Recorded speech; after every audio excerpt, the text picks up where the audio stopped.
اللهم صل على محمد وآل محمد. Bismillahirrahmanirrahim. Hazreti Zeynəb salamullahi əleyhanın Allah-u Teala'ya olan dərin bağlılığını və məhəbbətini göstərən məqamlardan biri də onun qardaşı üçün səsləndirdiyi bu səmimi dua idi. Allahümmə təqabbəl minnə həzəl qurban. Allahım, bu qurbanı bizdən qəbul etkinə. Aşura günündə səsləndirdiyi bir duadır. Bu sözlər Həzrəti Əqilənin ən ağır anlarda belə Allah-u Teala'ya olan tam təslimiyyətini və onun nə qədər yüksək imana malik olmasını göstərir. Bu duanın mənasını dərindən başa düşməyimiz üçün onun əsas sözlərinə diqqət yetirməliyik. Əsas sözləri hər biri özünə məxsus mənalara malikdir. Onlardan biri də bizdən ifadəsidir. Allahım, bizdən bu qurbanı qəbul etkinə. Xanım Zeynəb salamullahi əleyha bizdən deyəndə kimləri nəzərdə tutur? Burada 3 əsas ehtimal var. Birinci ehtimal odur ki, xanım Zeynəb bizdən deyəndə özünü nəzərdə tutur. Tək özünü. Allahım, bizdən bu qurbanı qəbul et, yəni məndən bu qurbanı qəbul etkinəm. Bu ehtimallardan biridir, amma əksəriyyəti tərəfindən qəbul olunmur. Niyə? Çünki bu Əhl-i Beytin mənəvi üslubuna uyğun deyil. Əhl-i Beyt ənənəsinə görə onlar Allah-u Teala ilə danışarkən cəm formada və cəm mənada danışıblar. Necə ki, hədislərdən və rəvayətlərdən bunları bilirsiniz. O səbəbdən Həzrəti Əqilənin məndən bu qurbanı qəbul et deməsi, bu ehtimal çoxları tərəfindən məqbul sayılmır. İkinci ehtimal odur ki, İmam Hüseyn əleyhissalamın karvanını nəzərdə tutur. O eşq karvanı.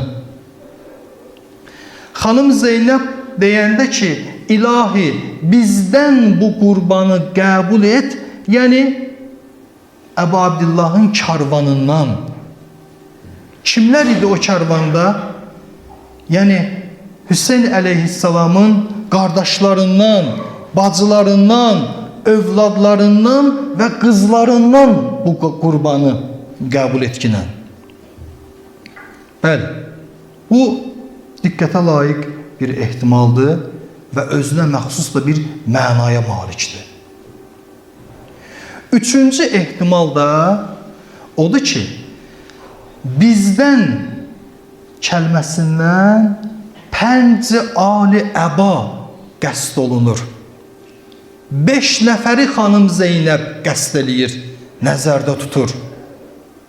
Allahım, bizdən bu qurbanı qəbul et, yəni Muhammed sallallahu aleyhi və alihi və səlləm və Həzrəti Əli əleyhissalamdan və Fatimətü Zəhra salamullahi əleyhadan, İmam Həsən və İmam Hüseyn əleyhissalamdan kəsa əhlindən qəbul et. İkinci diqqət olunası yer, xanım Zeynəbin bu qurban deyərkən işarə edir də, bu qurban deyərkən görəsən Əbu Abdillahın zatını nəzərdə tutur, yoxsa Kərbəlanın isti çölündə sərilmiş mübarək cəsədini nəzərdə tutur. Ya birincidir, ya da ikincidir. Hər birinin də özünə məxsus bir mənası var. Zatla cəsədin fərqi nədir? Zat imamın daxili və ruhani kimliyidir. Cəsəd isə onun fiziki bədənidir. Ya deyərik, xanım Zeynəb İmam Hüseynin zatını qəsd eləyir, deyəndə ki, Allahım bizdən bu qurbanı qəbul et, yəni bu mübarək zatı qəbul etkinən. İndi bəziləri mümkündür sual verə bilərlər ki, İmam Hüseyn əleyhissalam artıq Allah dərgahında qurban olaraq təqdim olunub da, nə ehtiyac var xanım Zeynəb yenidən bu qurbanı təqdim eləyir? Onsuz da Hüseyn əleyhissalam özünü qurban olaraq təqdim edibdir. Necə ola bilər ki, xanım Zeynəb salamullah əleyha yenidən desin ki, təqdim etsin ki, Allahım bu qurbanı bizdən qəbul etkinə? Cavabı ondan ibarətdir ki, xanım Zeynəb qurbanı təqdim etmir. Qurbanı təqdim etmə mövqeyindən bu ifadəni işlətmir. Qurbanın qəbul olunmağını istəyir. O mövqedən dua edir. O mövqedən danışır. Var təqdim, bir də var qəbul. Qurbanlıqda ilkin mərhələ təqdim mərhələsidir. İlk öncə insan qurbanı təqdim eləyir. Təqdim edəndən sonra Allah-u Teala'dan istəyir ki, ilahi, bu kəsdiyim qurbanı qəbul etkinə. Bu hadisədə də xanım Zeynəb deyəndə ki, ilahi bizdən bu qurbanı qəbul et, təqdim eləmir ki, Allah-u Teala'dan qurbanın qəbul olunmağını istəyir. Artıq təqdim mərhələsi keçib, xanım Zeynəb salamullah əleyha ikinci mərhələdədir. O da qəbul mərhələsidir. Ya da deyərik ki, Həzrəti Əqilə Əba Əbdillahın Kərbəla çölündə o başsız olan bədəninə işarə edir.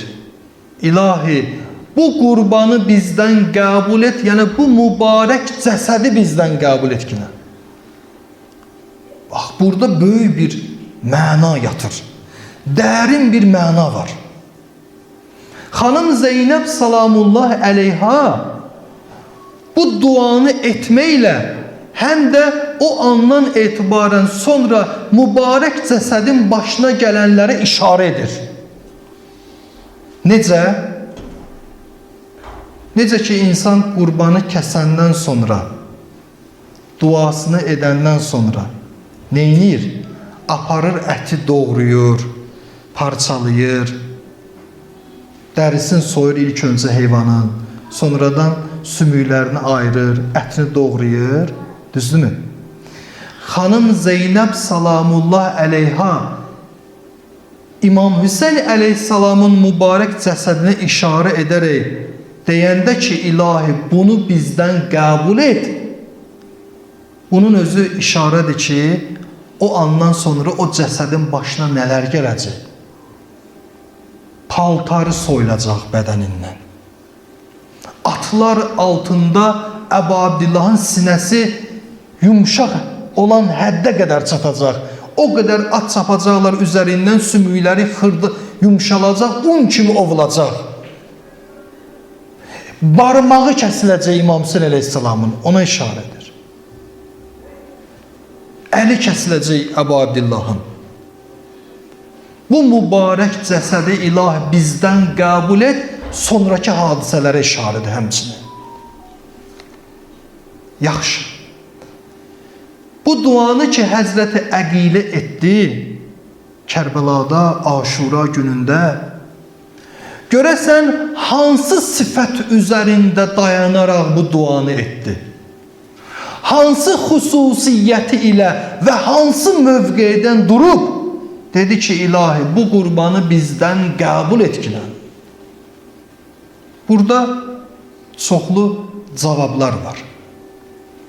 Həmin cavablardan biri də odur ki, şərik mövqeyindən, ortaq mövqeydən xanım Zeynəb dayandı, bu duanı etdi. Axı Zeynəb salamullah əleyha şərikətül Hüseyndir. Hüseynin şərikidir. Bütün müsibətlərində, bütün ağır imtihanlarda xanım Zeynəb salamullah əleyha İmam Hüseynlə şərikdir. O şəriklik mövqeyindən, ortaq olma mövqeydən durub dedi, Allahım bizdən bu qurbanı qəbul etkinə. Buna bir misal da çəkək. Məsələn, hər bir məclisin qurulmasında bir neçə əsas element var. Birinci, təşkilatçı olmalıdır. Təşkilatçının olmağı ilə məclis qurulmur. Gərək xətib də olmalıdır. Xətibdən də əlavə gərək oturub dinləyənlər olmalıdır. Dinləyicilər iştirak eləməlidir.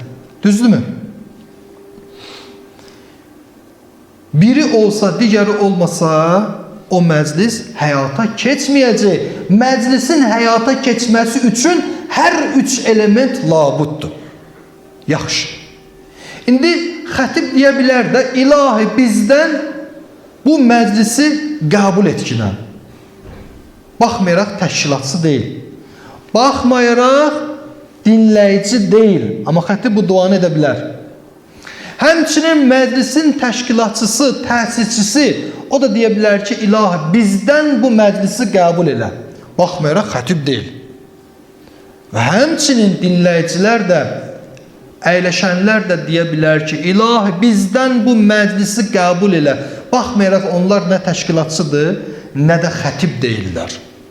Niyə hər biri bu duanı edəndə doğrudur? Çünki hər biri bu məclisin həyata keçməsində şərikdirlər. Eynən xanım Zeynəb salamullah əleyha da qurbanlıqda və bütün fədakarlıqda İmam Hüseyn əleyhissalamla şərikdir. O mövqeydən durub dedi ki, Allahümmə taqabbəl minnə həzəl qurban. İlahi bizdən bu qurbanı qəbul etkinə. Bu bir cavab. Başqa bir cavab da var, o da təmsil mövqeyindəndir. Xanım Zeynəb bu duanı edəndə təmsil mövqeyindən etdi. Yəni Rəsul-ü Əkrəm sallallahu aleyhi və alihi və səlləmin mövqeyindən durub onun dilindən dedi ki, ilahi bu qurbanı bizdən qəbul etkinə. Burada bir məsələ var. O da bundan ibarətdir ki, insan qurbanı təqdim etməmişdən əvvəl gərək ona sahib ola. Yəni sən oğurluq bir qurbanı qurban kimi təqdim edə bilməzsən ki, gərək qurbanın sahibi olasan. O qurbanın üzərində vilayətin ola. Malik olasan ki ona, sonradan onu qurban kimi təqdim edib və sonra duavı da edəsən. Düzdürmü? Yaxşı.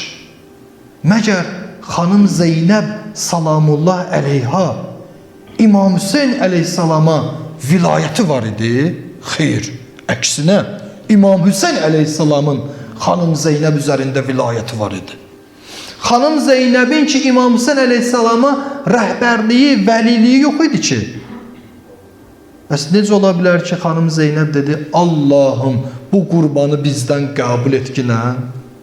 Əgər onun üzərində vilayəti yoxdursa, o qurbanın üzərində rəhbərliyi yoxdursa, necə oldu bu duanı dedi?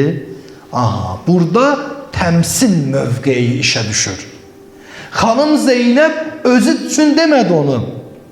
Özü onu ifadə eləmədi özü barəsində. Resul-i Əkrəm sallallahu aleyhi və səlləmin mövqeyindən dayanıb Kərbəlada Resul-i Əkrəmin rolunu oynadı və onun dilindən dedi ki, Allahım bu qurbanı bizdən qəbul etkinən. Çünki Resul-i Əkrəmdir Əba Abdullahın sahibi. Resul-i Əkrəmdir onun böyüyü. Çünki İmam Hüseyin əleyhissalam da Allah üçün, din üçün, şəriət üçün özünü qurban verdi. Xanım Zeynəb salamullah əleyha da Resul-i Əkrəmin mövqeyindən durub, onu təmsil edərək, dedi, ilahi, bu qurbanı bizdən qəbul etkinə. Ümumiyyətlə, bu ifadə rəvayətlərdə iki cür gəlibdir. Birincisi, elə dediyimiz, Allahümmə taqabbel minnə həzəl qurban. İlahi, bizdən bu qurbanı qəbul et. Başqa rəvayətdə isə belə gəlibdir. Allahümmə taqabbel minnə həzəl qurbanəl qalil. İlahi, bizdən bu az və ya kiçik qurbanı qəbul etkinə. Birinci rəvayətin məzmununda zehnimiz qarışmır. Birinci rəvayətin məzmunu hamımıza bəllidir. Amma ikinci rəvayətin məzmununda zehnimizdə sual yarana bilər. Məgər İmam Hüseyin əleyhissalamın qurbanı, onun qurbanlığı kiçik idimi ki, xanım Zeynəb salamullah əleyha deyir, ilahi, bu az və ya kiçik qurbanı bizdən qəbul elə? Doğrudan mı elədir? Biz bu rəvayətin məzmununu necə başa düşək? Yenə də cavablar çoxdur. O cavablardan biri də budur ki, xüsusiyyətlər nisbətlərə görə dəyişir. Xüsusiyyətlər nisbətlərə görə dəyişir. Necə? Məsələn, bir şəhər əhalisi üçün bu bina ən böyük və ən möhtəşəm ola bilər. Bəli, digər şəhərlərə də binalardan nisbət bu şəhərdə olan bina ən böyük və ən möhtəşəmdir. Amma həmin o böyük binanı planetlərə, günəşə nisbət versək, o olduqca kiçikdir. Xanım Zeynəb salamullah əleyha bu duanı edəndə həm Hüseyni düşünürdü, həm də Allah-u Teala nəzərində idi. İmam Hüseyni Allah-u Teala'nın dərgahına nisbət verdiyinə görə dedi ki, ilahi, bu kiçik qurbanı bizdən qəbul et. İmam Hüseynin dəyərini aşağı salmadı. Əksinə Allah-u Teala'nın daha da əzəmətini ifadə etdi, dilə gətirdi. Onun təsəvvür olunmaz əzəmətini o kəlmədə dilinə gətirdi. İmam Hüseynin dəyərini azaltmadı. İmam Hüseyin əleyhissalam bütün insanlığa nisbət ən böyük qurbandır. Kimsə deyə bilməz ki, kiçik qurbandır. Bütün insanlığa nisbət ən böyük qurbandır. Ondan o tərəfi yoxdur. Amma xanım Zeynəb burada ki, kiçik qurbanı qəbul etdir, bunu Allah-u Teala'ya nisbətdə deyir. Allah-u Teala'ya nisbətdə Allah-u Teala'nın əzəməti qarşısında bunu deyir. Yoxsa İmam Hüseyin əleyhissalam insanlığa nisbət ən böyük qurbandır. Qurban sözünün mənası yaxın olmaqdır. Allah-u Teala xanım Zeynəb salamullah əleyhaya xatir, İmam Hüseyin əleyhissalama xatir bizi özünə yaxın olan salih qullarından qərar versin. Amin.